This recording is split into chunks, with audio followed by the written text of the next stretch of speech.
Hello students, welcome to DNS. मैं आपकी zoology tutor Yashna ma'am. आज हम लोग पढ़ेंगे कि टाइप्स ऑफ कार्बोहाइड्रेट्स क्या है, कितने टाइप्स ऑफ कार्बोहाइड्रेट्स प्रेजेंट होते हैं, इनका क्या सिग्निफिकेंस है। तो चलिए स्टार्ट करते हैं। आई होप आप लोग इससे पहले जो कार्बोहाइड्रेट्स वाला टॉपिक था वो पढ़े होंगे। तो चलिए आज हम लोग पढ़ेंगे कार्बोहाइड्रेट्स के टाइप क्या है। तो अगर हम लोग कार्बोहाइड्रेट्स की बात करें तो मेनली इसके 4 टाइप्स होते हैं।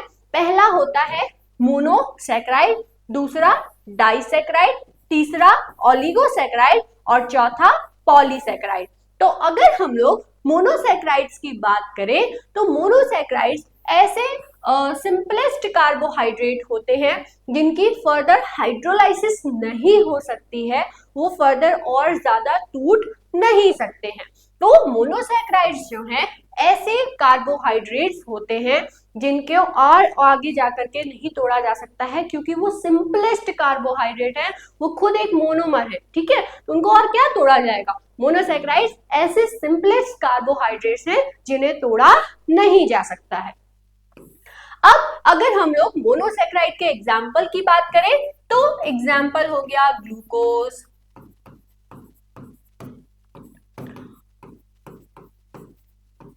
फ्रक्टोज, लैक्टोज, ये सब मोनोसैकेराइड के एग्जाम्पल है। उसके बाद डाइसैकेराइड की अगर हम लोग बात करें तो डाइसैकेराइड जो है वो दो मोनोसैकेराइड्स के हेल्प से मिलकर के बने हुए होते हैं। डाई मतलब होगा क्या, टू, और सैकेराइड मतलब कार्बोहाइड्रेट, मतलब दो मोनोसैकेराइड से मिलकर के डाइसैकेराइड बने हुए होते हैं। अब ये दोनों आपस में जो है किस तरीके से जो है जुड़े हुए होते हैं, तो डाइसैकेराइड जो है दो मोनोसैकेराइड से मिलकर के बने हुए होते हैं और इनके बीच में जो बॉन्ड होता है वो होता है ग्लाइकोसिडिक बॉन्ड या ग्लाइकोसिडिक लिंकेज। तो डाइसैकेराइड जो है ऐसे कार्बोहाइड्रेट्स हैं जब उन्हें तोड़ा जाएगा तो वो दो मोनोसैकेराइड्स में टूटेंगे। ठीक है, अब फॉर एग्जाम्पल सक्रोज। सक्रोज क्या है, सक्रोज जिसे टेबल शुगर भी कहते हैं। अगर हम लोग इसे तोड़े तो ये किसमें टूटेगा, ग्लूकोज और फ्रक्टोज में, क्योंकि सक्रोज एक डाइसैकेराइड है और ये मिल करके दो मोनोसैकेराइड से मिल करके बना हुआ है। पहला है ग्लूकोज, दूसरा है फ्रक्टोज। ठीक है, चलिए ओलिगोसैकेराइड क्या होता है। ओलिगोसैकेराइड जो है ऐसे सैकेराइड्स हैं या ऐसे कार्बोहाइड्रेट्स हैं जो कि 3 से लेके 10 मोनोसैकेराइड से मिलकर के बने हुए होते हैं। अब अगर हम लोग पॉलीसैकेराइड्स की बात करें तो पॉलीसैकेराइड्स जो है ऐसे जो है सैकेराइड्स होते हैं या ऐसे कार्बोहाइड्रेट्स होते हैं जो कि 10 या 10 से ज्यादा जो मॉलिक्यूल्स हैं, या फिर आप इसे ऐसे कह सकते हैं कि मोर देन 10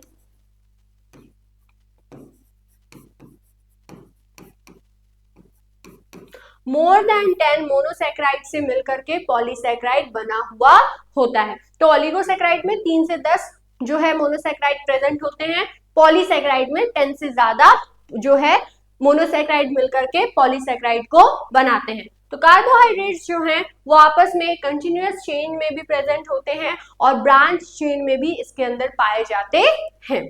फर्दर अगर हम लोग बात करें मोनोसैकेराइड्स की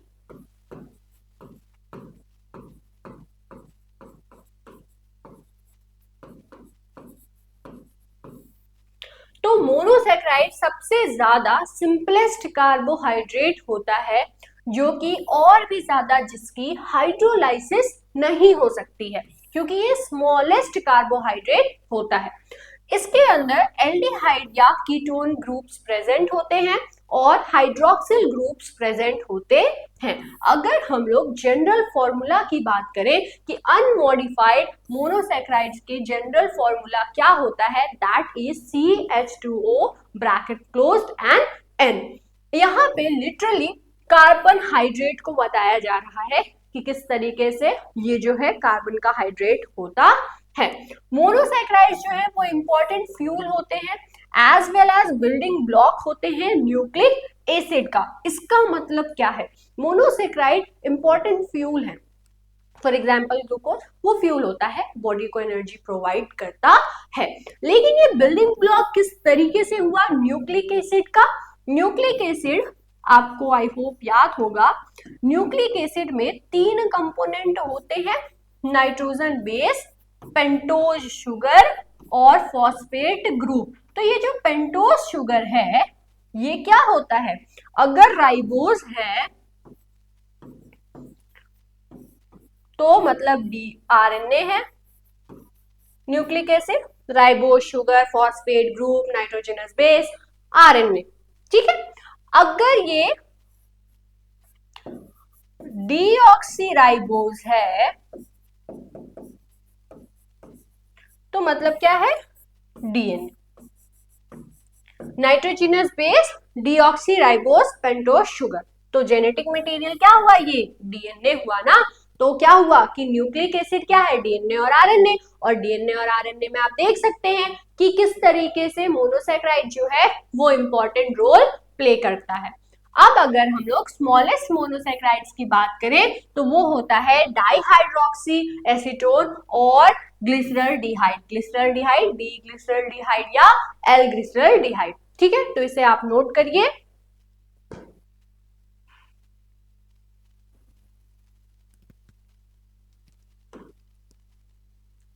अब अगर हम लोग कैरेक्टरिस्टिक्स की बात करें कि जो मोनोसेक्राइड है उसका क्या क्या कैरेक्टर होता है, तो अगर हम लोग बात करें सबसे पहली चीज कि ये जो है सिंपल सिंगल शुगर होता है, ये बात हमें पता है।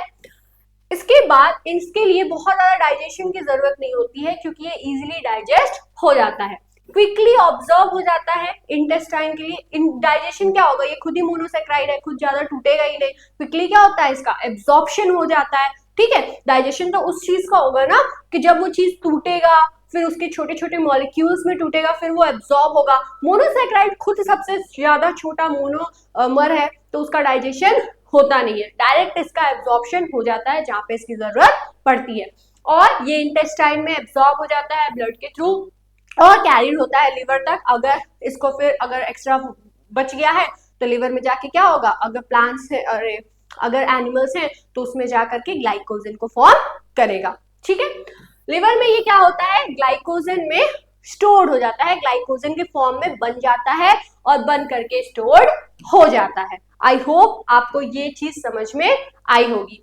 डाइसेक्राइड की अगर हम लोग बात करें तो डाइसेक्राइड जो है इसमें 2 मोनोसेक्राइड से मिलकर के बने हुए होते हैं। इन्हें अगर तोड़ा जाए तो 2 मोनोसेक्राइड्स मिलते हैं। एग्जाम्पल हो गया माल्टोज, लैक्टोज, सक्रोज। ठीक है, अब जब 2 जो मोनोसेक्राइड्स हैं वो मिलकर के क्या बनाते हैं, डाइसेक्राइड। ये सिंपलेस्ट काइंड ऑफ पॉलीसेक्राइड होता है। इस लाइन का क्या मतलब है, पॉलीसेक्राइड मतलब ढेर सारे जब मोनोसेक्राइड मिलकर के कोई स्ट्रक्चर बनाए तो उन्हें पॉलीसेक्राइड कहते हैं। पॉलीसेक्राइड का सबसे सिंपलेस्ट फॉर्म अगर हम लोग देखें तो मोनोसेक्राइड और पॉलीसेक्राइड में अगर हम लोग क्लासिफाई कर दे तो पॉलीसेक्राइड के अंदर डाइसेक्राइड आ जाएगा। ठीक है, तो यहाँ पे ये इस चीज को समझाते हुए कहा गया है। एग्जाम्पल की अगर हम लोग बात करें तो सक्रोज हो गया, लैक्टोज हो गया, इसमें जो है 2 मोनोसेक्राइड मिलते हैं आपस में through the help of covalent bond. ये बहुत इंपॉर्टेंट लाइन है कि आखिर 2 मोनोसेक्राइड मिलते हैं तो कौन से बॉन्ड के थ्रू वो अटैच होते हैं, दैट इज कोवेलेंट बॉन्ड, और इसको ही कहते हैं ग्लाइकोसिडिक लिंकेज या ग्लाइकोसिडिक बॉन्ड। इसमें होता क्या है, डिहाइड्रेशन का रिएक्शन होता है, वाटर इलिमिनेट होता है और ग्लाइकोसिडिक बॉन्ड जो है वो बनता है। ये एक कोवेलेंट बॉन्ड होता है। इसके थ्रू हाइड्रोजन एटम एक मोनोसेक्राइड से निकलेगा, हाइड्रोक्सिल ग्रुप दूसरे मोनोसेक्राइड से निकलेगा, वाटर का इलिमिनेशन हो जाएगा, कोवेलेंट बॉन्ड फॉर्म होगा। ठीक है, अब अगर हम लोग फॉर्मूला की बात करें कि अनमॉडिफाइड डाइसेक्राइड की बात करें तो इसका जो फॉर्मूला होता है वो C12H22O11 होगा।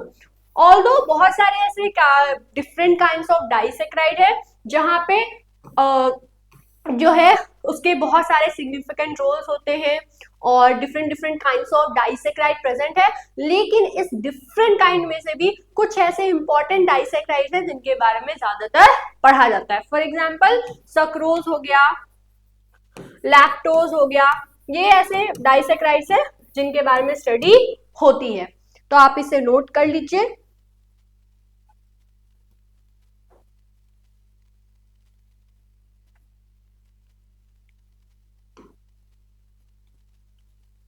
तो चलिए सबसे पहले हम लोग सक्रोज को पढ़ते हैं, ठीक है। तो सक्रोज क्या है? सक्रोज जो है मोस्ट अबंडेंट डाइसेक्राइड होता है और बहुत ही ज्यादा इंपॉर्टेंट फॉर्म प्रेजेंट होता है प्लांट्स के अंदर, ठीक है। अब अगर हम लोग बात करें तो ये जो है डी ग्लूकोज से मिलकर के बना हुआ होता है और डी फ्रक्टोज से मिलकर के बने हुए होते हैं। मतलब सक्रोज के अंदर ग्लूकोज और फ्रक्टोज प्रेजेंट है ना, तो ग्लूकोज का कौन सा form? D form, and fructose का भी डी फॉर्म, ठीक है। तो एक डी ग्लूकोज और एक डी फ्रक्टोज मिलकर के सक्रोज को बनाते हैं। अब इसके अगर सिस्टेमिक नेम की बात करें कि जो सक्रोज है उसका सिस्टेमिक नेम क्या होगा, that will be O alpha D gluco pyranosyl 12 D fructo fructokinase. अब इसके अंदर 4 चीजें इंक्लूडेड हैं, तो ये 4 चीजें क्या हैं? सबसे पहली चीज तो ये कि आखिर ये डाइसेक्राइड है, तो इसके जो दोनों मोनोसेक्राइड हैं वो कौन कौन से हैं? तो मोनोसेक्राइड में अगर हम लोग बात करें तो इसके अंदर ग्लूकोज और फ्रक्टोज प्रेजेंट है। उसके बाद रिंग टाइप की अगर हम लोग बात करें कि किस तरीके का रिंग टाइप इसके मोनोसेक्राइड में प्रेजेंट है, रिंग टाइप में क्या होता है कि जो भी मोनोसेक्राइड है आखिर तो उसका किस तरीके का रिंग स्ट्रक्चर है, या तो उसका जो है पायरानोज रिंग होगा या फिर उसका फ्यूरानोज रिंग होगा, तो किस तरीके का स्ट्रक्चर है। तो ग्लूकोज हमें पता है कि वो पायरानोज होता है रिंग स्ट्रक्चर उसका, और फ्रक्टोज का फ्यूरानोज। तीसरी चीज जो है वो ये है कि आखिर ये किस तरीके से लिंक्ड है, बॉन्ड बना है ठीक है, लेकिन किस तरीके से बॉन्ड बना है, कौन से एटम्स इन्वॉल्व हुए हैं। तो इसमें ऑक्सीजन जो है कार्बन एटम का, दैट इज कार्बन 1 का जो ऑक्सीजन है वो डी ग्लूकोज का लिंक हुआ है टू द डी फ्रक्टोज के कार्बन 2 के साथ, ठीक है। ये इनके बीच में लिंकेज है। उसके बाद जो ये ओसाइडेज जो सफिक्स लिखा है, ठीक है, इसका मतलब ये है कि एनोमेरिक कार्बन जो है दोनों ही मोनोसेक्राइड का वो ग्लाइकोसिडिक बॉन्ड फॉर्मेशन में इन्वॉल्व हुआ है। इसे आप नोट कर लीजिए।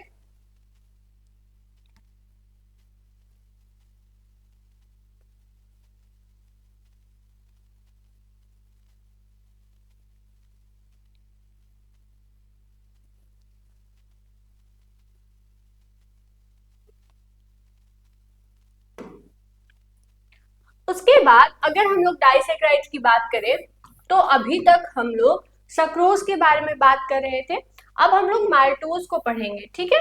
तो माल्टोज क्या है? माल्टोज जिसे माल्ट शुगर भी कहते हैं।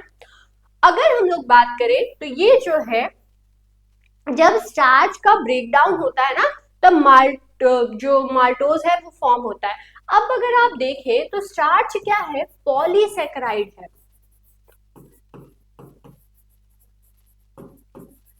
ठीक है।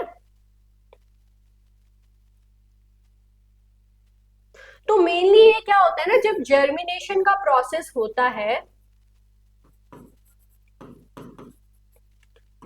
उस समय पे होता क्या है कि जो स्टार्च प्रेजेंट होता है जर्मिनेटिंग सीड में, तो जब जर्मिनेशन स्टार्ट होता है तो स्टार्च जो है इसकी हाइड्रोलाइसिस होती है और ये माल्टोज में बदलता है, ठीक है। और कुछ समय के लिए ये प्रोसेस यहाँ पे हॉल्ट होती है, फिर फर्दर जो है ये और भी ज्यादा ब्रेक डाउन होता है सिंपलेस्ट यूनिट में, और फिर जर्मिनेशन के समय पे जो भी प्रोसेसेस हैं वो होती है। लेकिन अभी तक हम लोग को ये काम के लायक है हम लोग का चीज, ठीक है। तो इसे हमें याद रखना है कि जर्मिनेशन के समय पे जो स्टार्च प्रेजेंट होता है उसमें हाइड्रोलाइसिस होती है और वो माल्टोज में जो है टूटता है।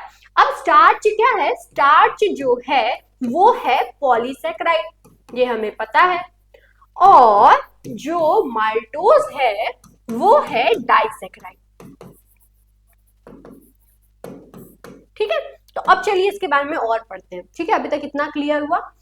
अब जब ये जो है स्टार्च ब्रेक होता है तब माल्टोज में टूटता है। यहाँ पे जो माल्टेड बार्ली हो गया, वैसे तो जितने भी सीड्स हैं उसमें ये माल्टोज प्रेजेंट होता है बहुत अच्छे अमाउंट में जर्मिनेशन के समय पे, जब स्टार्च टूटता है उस समय पे, लेकिन अगर हम लोग देखें उसमें भी तो सबसे ज्यादा जो है जो बार्ली की सीड होती है उसमें सबसे ज्यादा माल्टोज प्रेजेंट होता है। तो यहाँ पे उसी के रेफरेंस में बताया जा रहा है कि जब माल्टेड बार्ली जो है वो प्रेजेंट होते हैं, ठीक है, माल्टेड बार्ली के जो है सीड्स वो एज ए यूज होता है as a key ingredient in the formation of beer, और इसमें क्या होता है बहुत ही ज्यादा हाई अमाउंट में माल्टोज प्रेजेंट होता है।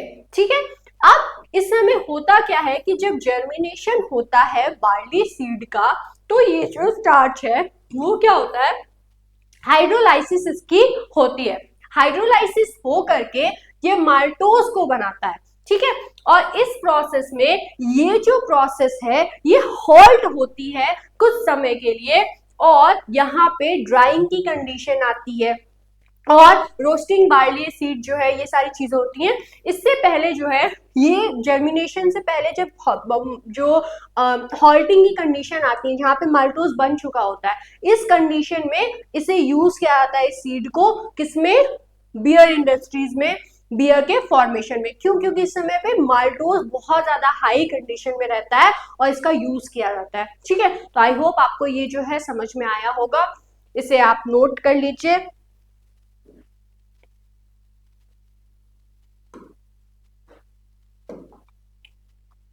उसके बाद लैक्टोज, लैक्टोज को पढ़ने से पहले कुछ चीजें जो है आप समझ लीजिए। लैक्टोज जो है डाइसेकेराइड है, ये हमें पता है।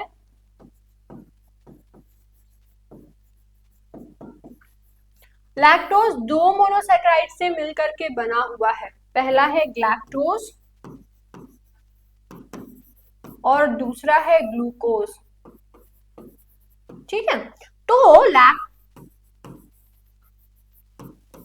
जब लैक्टोज की हाइड्रोलाइसिस होती है तो हाइड्रोलाइसिस में क्या होता है, एंजाइम भी इन्वॉल्व होगा ना, तो लैक्टोज में लैक्टेज इन्वॉल्व होता है, ये जो है इसकी हाइड्रोलाइसिस कराता है, और ग्लैक्टोज और ग्लूकोज में ये टूट जाता है। ठीक है, अब कुछ ऐसे इंडिविजुअल्स होते हैं या कुछ ऐसे ह्यूमंस होते हैं जिनमें क्या होता है, ये जो लैक्टेज एंजाइम है ना ये अच्छे से सिंथेसाइज नहीं होता है, या फिर इनका जो एक्सप्रेशन है वो सही से नहीं हो पाता है। ओवरऑल आप अगर आप कहें तो ये या तो प्रेजेंट नहीं होगा या तो फंक्शनली एक्टिव नहीं होगा, जिसके वजह से लैक्टोज जो है ना वो टूट नहीं पाता है लैक्टोज और ग्लूकोज में।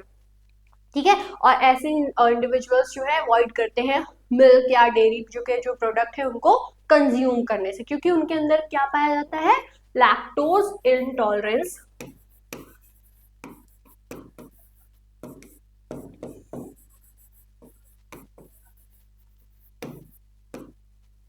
लैक्टोज इंटॉलरेंस देखने को मिलता है। ठीक है, तो ये बहुत बेसिक सा चीज था, आई होप आपको समझ में आया होगा।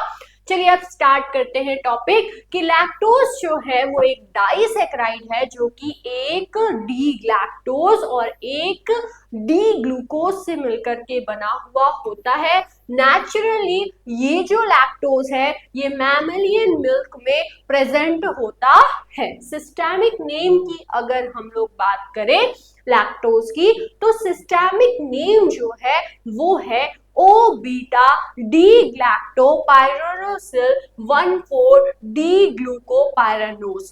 ठीक है, अदर अगर हम लोग नोटिसेबल डाइसेक्राइड्स की अब अगर हम लोग बात करें तो यहां तक हम लोग लैक्टोज के बारे में पढ़े हैं। अब अगर हम लोग बात करें तो माल्टोज है, माल्टोज में क्या होता है, ग्लूकोज जो है डी ग्लूकोज वो अल्फा 1,4 लिंकेज के थ्रू बाइंडेड रहता है। सेरिब्रो अगर बायोस की बात करें तो यहाँ पे दो डी ग्लूकोजेस जो है लिंक्ड रहते हैं बीटा 1,4 बॉन्ड के थ्रू। तो डाइसेक्राइड्स क्या है, वो क्लासिफाइड होते हैं दो टाइप में, reducing and non reducing disaccharide. अगर फंक्शनल ग्रुप जो है वो प्रेजेंट है बॉन्डिंग में विद अनदर यूनिट तो इसे रिड्यूसिंग डाइसैकेराइड कहते हैं, ठीक है। और अगर नहीं है तो नॉन रिड्यूसिंग, मतलब अगर हम लोग डाइसैकेराइड्स को देखें तो ये फर्दर दो क्लासेस में डिवाइडेड रहता है। पहला है रिड्यूसिंग शुगर या डाइसैकेराइड और दूसरा नॉन रिड्यूसिंग। रिड्यूसिंग में सिंपली आप ऐसे समझिए कि अगर फंक्शनल ग्रुप जो है वो फ्री है, वो बॉन्ड फॉर्मेशन में दूसरे ग्रुप के साथ इन्वॉल्व है तो उसे रिड्यूसिंग कहेंगे, और अगर ऐसा नहीं है तो नॉन रिड्यूसिंग। अब इसके क्या एग्जांपल्स हैं जल्दी से आप हमको बताइए, क्लास 12 में सबको ही पढ़ा होगा ना। चलिए अब पॉलीसैकेराइड को पढ़ लेते हैं। पॉलीसैकेराइड्स क्या है, ठीक है। इससे पहले कि पॉलीसैकेराइड पढ़े थोड़ा सा वो ओलिगोसैकेराइड्स के बारे में पढ़ लेते हैं। ओलिगोसैकेराइड्स क्या है,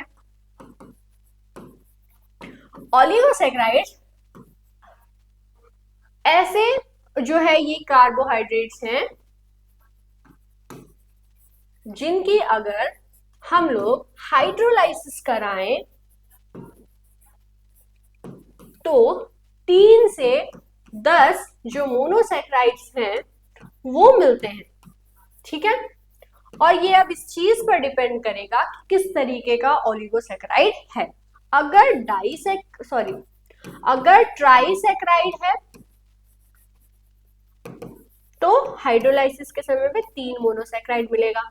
अगर टेट्रासैकेराइड है तो हाइड्रोलाइसिस के समय पे 4 मोनोसैकेराइड मिलेगा। इस तरीके से ये प्रोसेस सो ऑन चलते रहती है 10 मोनोसैकेराइड तक, ठीक है।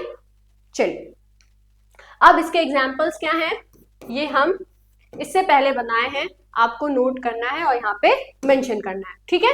चलिए अब हम लोग पॉलीसैकेराइड को पढ़ेंगे। पॉलीसैकेराइड क्या होता है, सिंपली इसे ग्लाइकेन भी कहा जाता है। ये रिपीटिंग यूनिट्स ऑफ ढेर सारे मोनोसैकेराइड से मिलकर के बने हुए होते हैं। अलोंग विद दैट कुछ जो मोनोसैकेराइड के डेरिवेटिव्स हैं वो भी इनमें पाए जाते हैं। ये आपस में ग्लाइकोसिडिक बॉन्ड्स के थ्रू बने हुए या आपस में ग्लाइकोसिडिक बॉन्ड के थ्रू अटैच रहते हैं, ठीक है। तो ये चीज बहुत इंपॉर्टेंट है। प्राइमरी अगर हम लोग बात करें तो दो फंक्शनल, अगर हम लोग इनके रोल की बात करें तो इनका दो सबसे ज्यादा इंपॉर्टेंट रोल होता है। एक होता है स्ट्रक्चरल और एक होता है स्टोरेज ऑफ एनर्जी, ठीक है। स्ट्रक्चरल के अंदर काइटिन आ गया, सेलुलोज आ गया, जो कि सेल्स को या उस सेल जो ह्यूमन है या उस जो ऑर्गेनिज्म है उसको स्ट्रक्चरली सपोर्ट करते हैं। दूसरा होता है एनर्जी स्टोरेज के फॉर्म में, for example glycogen in case of animals या humans, starch in case of plants, ठीक है। चलिए अब अगर हम लोग बात करें तो ये जो है हाई मॉलिक्यूलर वेट के होते हैं। पॉलीसैकेराइड्स जो हैं वो ग्लाइकेन्स भी कहलाते हैं। ये डिफर होते हैं एक दूसरे से in the identity of recurring monomeric units. अगर हम लोग बात करें तो पॉलीसैकेराइड्स किस बेसिस पे फर्दर ये डिवाइड होते हैं, तो ये इस चीज पर डिपेंड करता है कि जो मोनोमेरिक यूनिट इनमें प्रेजेंट है वो किस टाइप का है, या फिर इसका जो लेंथ है वो कैसा है, बड़ा है, छोटा है, कितना बड़ा है। उसके बाद किस तरीके का बॉन्ड्स जो है इनके यूनिट्स के बीच में फॉर्म हुआ है, और चौथा कि किस तरीके की अगर ब्रांचिंग है तो कितना जो डिग्री है ब्रांचिंग का वो है, ठीक है। तो किस तरीके मोनोमेरिक यूनिट्स इसमें प्रेजेंट है, क्या लेंथ है, किस तरीके की बॉन्डिंग है, अगर ब्रांचिंग है तो डिग्री क्या है ब्रांचिंग की। इस बेसिस पर फर्दर जो पॉलीसैकेराइड्स हैं उन्हें और भी ज्यादा सेपरेट किया जाता है। अगर हम लोग होमोपॉलीसैकेराइड्स की बात करें तो मोनोसैकेराइड्स जो है दो तरीके के हैं, होमोपॉलीसैकेराइड और हेटेरोपॉलीसैकेराइड। होमोपॉलीसैकेराइड क्या होता है, अगर single type of monomer present है तो होमोपॉलीसैकेराइड होगा। अगर जो है दो या दो से ज्यादा डिफरेंट टाइप ऑफ जो मोनोसैकेराइड है अगर उसमें प्रेजेंट है पॉलीसैकेराइड के अंदर तो वो हेटेरोपॉलीसैकेराइड कहलाता है। अब सम जो है मोनोमेरिक या फिर मोनोसैकेराइड्स के जो इंपॉर्टेंट रोल है वो क्या है, तो मोनोसेक्राइड जो है वो स्टोरेज फॉर्म की तरह प्रेजेंट होता है और फ्यूल की तरह यूज होता है, for example starch, glycogen. Other कुछ मोनोसेक्राइड्स है, मोनोपॉलीसेक्राइड है, जैसे कि सेलुलोज या काइटिन, वो स्ट्रक्चरल एलिमेंट की तरह प्लांट सेल में, एनिमल एक्सोस्केलेटन में प्रेजेंट होते हैं। तो इसे आप नोट कर लीजिए।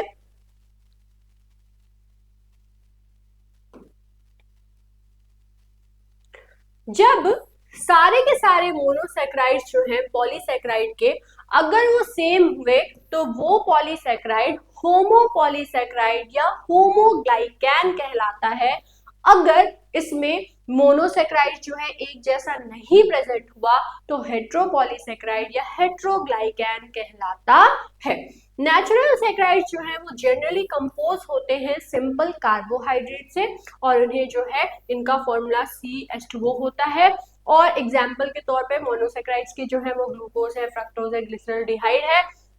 और साथ ही साथ में अगर हम लोग बात करें कि जो पॉलीसेक्राइड है उनका जो जनरल फॉर्मूला होता है वो CXH2O होता है, जहाँ पे X और Y जो है वो लार्ज नंबर में डिफर कर सकते हैं, 200 से लेके 2,500 तक। अगर हम लोग जनरल फॉर्मूला की बात करें कि जहाँ पे रिपीटिंग यूनिट्स जो है वो मिल करके पॉलीमर को बनाते हैं, तो ये जो है इनकी जो नंबर्स होती हैं या तो क्या होगा, लेस देन या इक्वल टू 3000 होगा और मोर देन 40 होता है। तो इसे आप नोट कर लीजिए।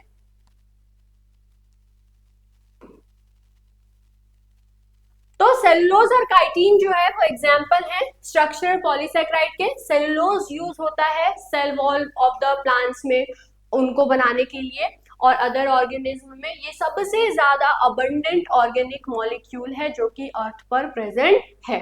ये बहुत इंपॉर्टेंट क्वेश्चन है।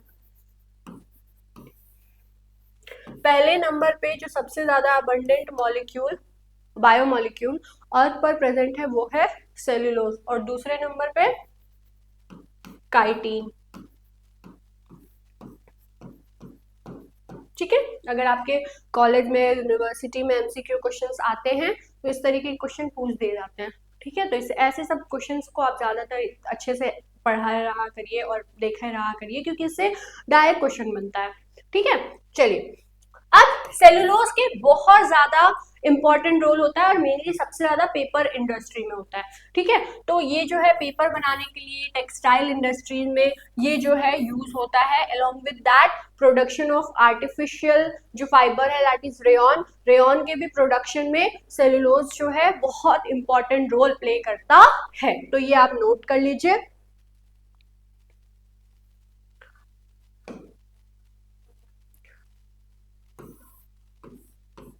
उसके बाद लास्ट टॉपिक है दैट इज स्टार्च। स्टार्च क्या है, ऐसे कार्बोहाइड्रेट्स जो कि प्लांट्स में रिजर्व फॉर्म में प्रेजेंट होते हैं। ये बहुत इंपॉर्टेंट होते हैं डाइटरी सोर्स की तरह हायर एनिमल्स में। और हाई कंटेंट ऑफ स्टार्च जो है कहाँ पे प्रेजेंट होगा, सेल्स में, रूट्स में, ट्यूबर्स में। स्टार्च की अगर हम लोग बात करें तो स्टार्च जो है वो होमोपॉलीमर होता है, जिसमें डी ग्लूकोज के ढेर सारे यूनिट्स मिल करके स्टार्च को बनाते हैं।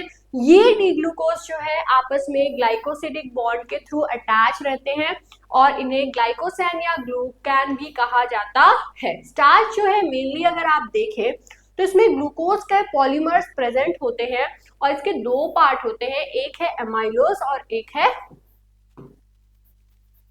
एमाइलोपेक्टिन।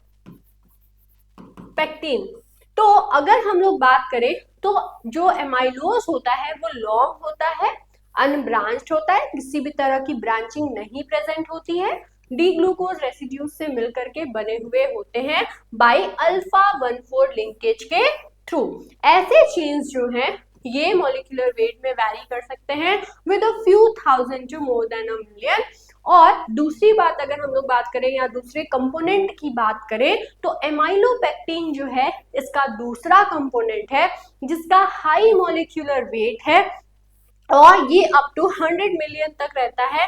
अनलाइक अगर हम लोग बात करें एमाइलोज की तो ये जो है हाईली ब्रांच होता है, मतलब एमाइलोपेक्टिन जो है बहुत ही ज्यादा ब्रांच फॉर्म में रहता है। ग्लाइकोसिडिक जो लिंकेज है वो इनमें प्रेजेंट होती है, और ग्लूकोज रेसिड्यूज में जो है इसमें ग्लाइकोसिडिक लिंकेज प्रेजेंट होती है, और ये जो है अल्फा 1,4 और अल्फा 1,6 लिंकेज जो है इनमें देखने को मिलता है। तो आई होप आपको ये जो है सारी चीजें अच्छे से समझ में आ गई होंगी कि आज जो है हम लोग कार्बोहाइड्रेट्स के टाइप्स को पढ़े, उन टाइप्स के अंदर क्या क्या एग्जाम्पल है, उन एग्जाम्पल्स के क्या क्या इंपॉर्टेंट फीचर्स हैं। आई होप सारी चीजें आपको बहुत अच्छे से समझ में आ गई होगी। एट लास्ट अगर आप चाहते हैं कि आपके सिलेबस से रिलेटेड जितने भी टॉपिक्स हैं आप उसे पढ़ें और समझें, तो उसके लिए आप हमारे नवोद्भव बैच से ज्वाइन हो सकते हैं। इसके लिए आपको प्ले स्टोर से जो डीएनएस एडुकेयर ऐप है उसे डाउनलोड करना है और आप उसमें इनरोल हो सकते हैं। इसके अंदर ये आपको सारे जो फीचर्स हैं ये मिलेंगे जो कि आपके लिए बहुत ज़्यादा हेल्पफुल रहेंगे। तो मिलते हैं हम लोग नेक्स्ट लेक्चर में एक नए टॉपिक के साथ। तब तक के लिए thanks for watching this video.